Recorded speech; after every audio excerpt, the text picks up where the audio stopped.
Chapter 6. The ladies of Longbourn soon waited on those of Netherfield. The visit was returned in due form. Miss Bennet's pleasing manners grew on the good-will of Mrs. Hurst and Miss Bingley, and though the mother was found to be intolerable, and the younger sisters not worth speaking to, a wish of being better acquainted with them was expressed towards the two eldest.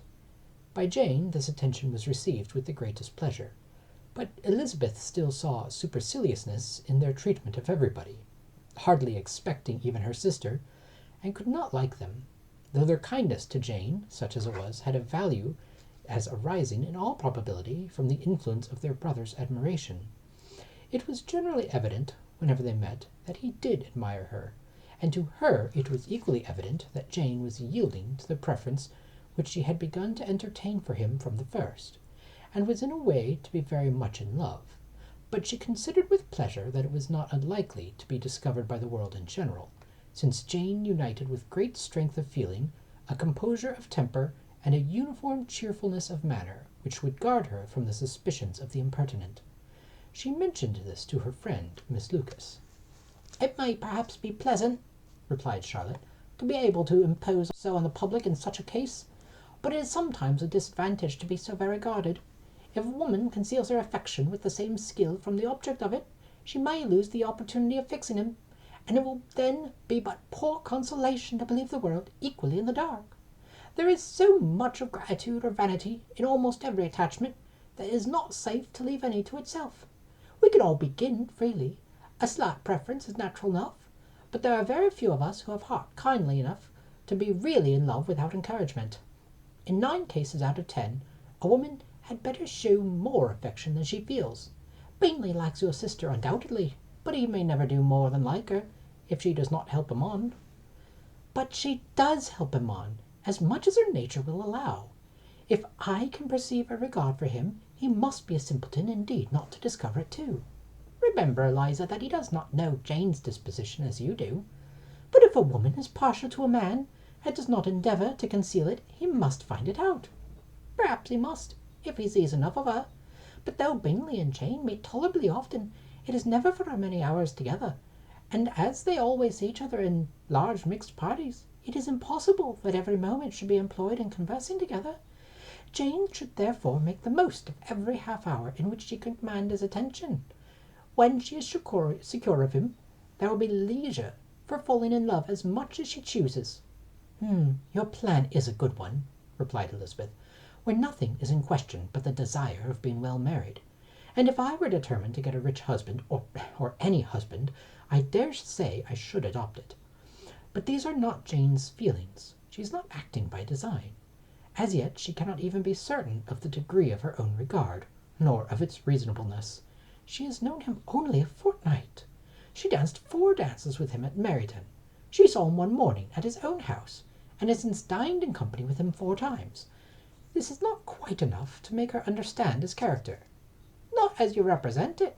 Had she merely dined with him, she might only have discovered whether he had a good appetite. But you must remember that 4 evenings have also been spent together, and 4 evenings may do a great deal." "Yes, these 4 evenings have enabled them to ascertain that they both like vingt un better than commerce. But with respect to any other leading characteristic, I do not imagine that much has been unfolded." "Well," said Charlotte, "I wish Jane success with all my heart, and if she were married to him tomorrow, I should think she had as good a chance of happiness as if she were studying his character for a 12-month. Happiness in marriage is entirely a matter of chance. If the dispositions of the parties are ever so well known to each other, or ever so similar beforehand, it does not advance their felicity in the least. They always continue to grow sufficiently unlike afterwards to have their share of vexation, and it is better to know as little as possible of the defects of the person with whom you are to pass your life." "You make me laugh, Charlotte, but it is not sound. You know it is not sound, and that you would never act in this way yourself."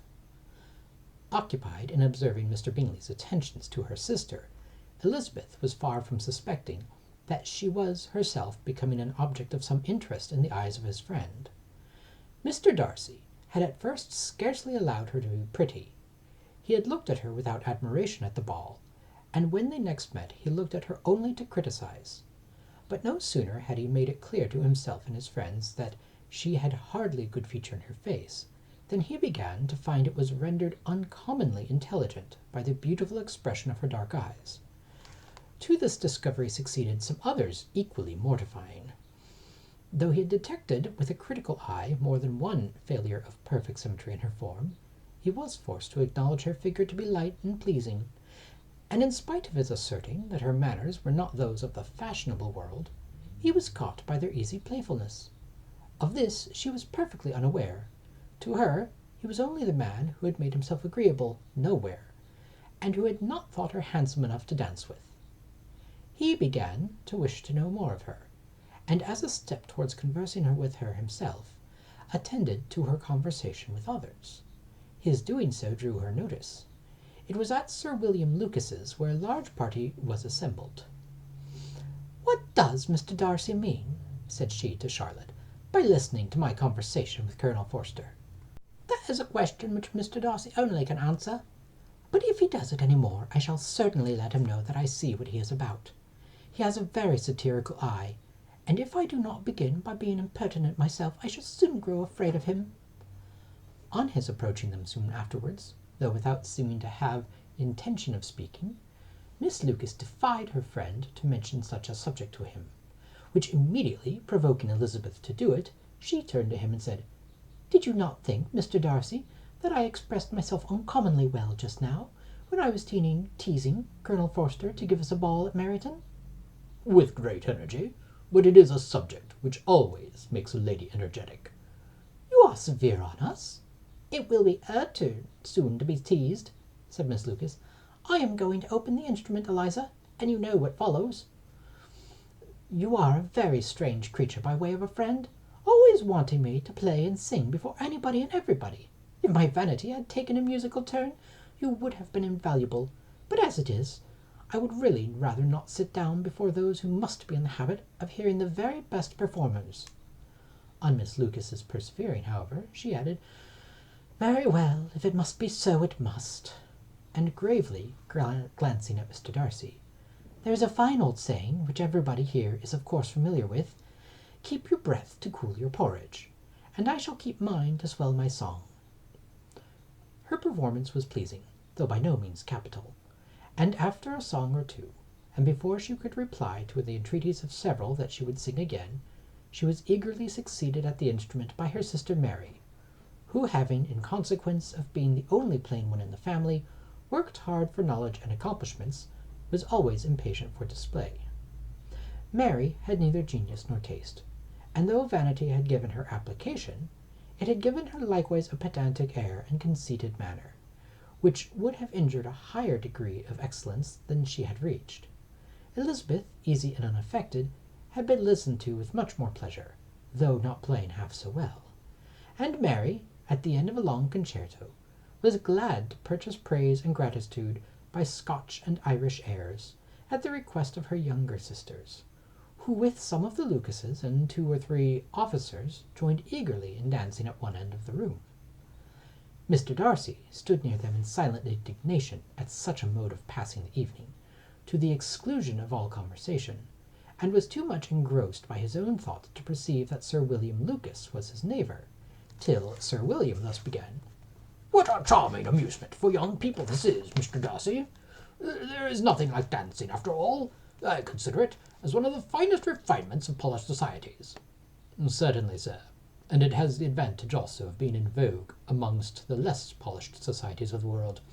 Every savage can dance." Sir William only smiled. "Your friend performs delightfully," he continued after a pause, on seeing Bingley join the group, "and I doubt not that you are an adept in the science yourself, Mr. Darcy." "You saw me dance at Meryton, I believe, sir?" "Yes, indeed, and received no inconsiderable pleasure from the sight. Do you often dance at St. James's?" "Never, sir."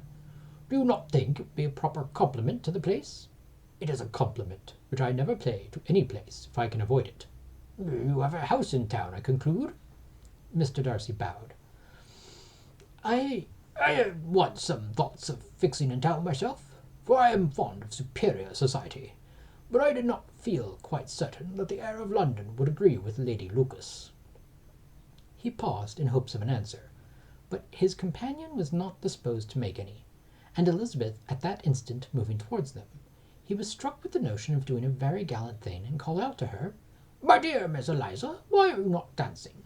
Mr. Darcy, you must allow me to present this young lady to you as a very desirable partner. You cannot refuse to dance, I am sure, when so much beauty is before you." and taking her hand, he would have given it to Mr. Darcy, who, though extremely surprised, was not unwilling to receive it, when she instantly drew back and said with some discomposure to Sir William, "Indeed, sir, I have not the least intention of dancing. I entreat you not to suppose that I moved this way in order to beg for a partner." Mr. Darcy, with grave propriety, requested to be allowed the honour of her hand, but in vain. Elizabeth was determined, nor did Sir William at all shake her purpose by his attempt at persuasion. "You excel so much in the dance, Mr. Eliza, that it is cruel to deny me the happiness of seeing you, and though this gentleman dislikes the amusement in general, he can have no objection, I am sure, to oblige us for 1/2 hour." "Mr. Darcy is all politeness," said Elizabeth, smiling. "He is indeed, but considering the inducement, my dear Miss Eliza, we cannot wonder at his complaisance, for who would object to such a partner?" Elizabeth looked archly and turned away. Her resistance had not injured her with the gentleman, and he was thinking of her with some complacency, when thus accosted by Miss Bingley. "I can guess the subject of your reverie." "I should imagine not." "You are considering how insupportable it would be to pass many evenings in this manner, in such society, and indeed I am quite of your opinion. I was never more annoyed. The insipidity, and yet the noise, the nothingness, and yet the importance of all these people. What would I give to hear your strictures on them?" "Your conjecture is totally wrong, I assure you. My mind was more agreeably engaged. I have been meditating on the very great pleasure which a fine pair of eyes in the face of a pretty woman can bestow." Miss Bingley immediately fixed her eyes on his face, and desired he would tell her what lady had the credit of inspiring such reflections. Mr. Darcy replied with great intrepidity, "Miss Elizabeth Bennet." "Miss Elizabeth Bennet!" repeated Miss Bingley. "I am all astonishment. How long has she been such a favourite? And pray, when am I to wish you joy?" "That is exactly the question which I expected you to ask. A lady's imagination is very rapid. It jumps from admiration to love, from love to matrimony in a moment. I knew you would be wishing me joy." "Nay, if you are so serious about it, I shall consider the matter as absolutely settled. You will always have a charming mother-in-law indeed, and of course she will always be at Pemberley with you." He listened to her with perfect indifference, while she chose to entertain herself in this manner, and his composure convinced her that all was safe. Her wit flowed long.